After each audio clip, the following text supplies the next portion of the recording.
Une femme se tient devant un avion Voodoo de l'Aviation royale du Canada et regarde vers le haut.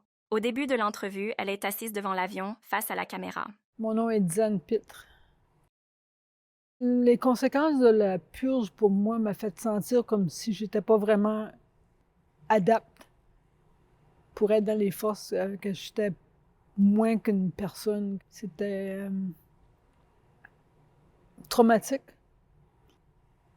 dur à comprendre pourquoi que j'avais été traitée de cette façon.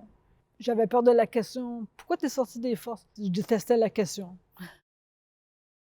Quand que j'ai sorti des forces, ma mère, j'ai été la voir, puis j'ai dit que j'avais sorti des forces. Elle dit pourquoi? J'ai dit, mais c'est parce que j'aimais pas ça. Elle dit, ah, je le savais que tu n'aurais pas aimé ça. Puis ça m'a tellement blessée.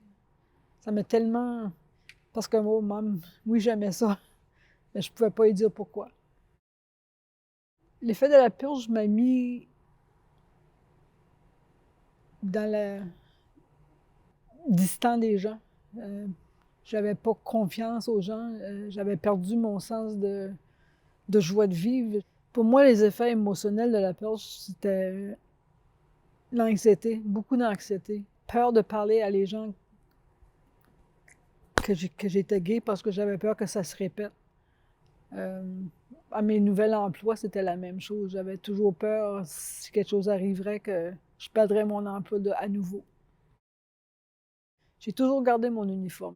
Il a toujours été dans mon garde-robe comme souvenir que pour un bout de temps, j'avais servi dans les forces. Puis j'ai toujours été fière d'avoir gardé mon uniforme.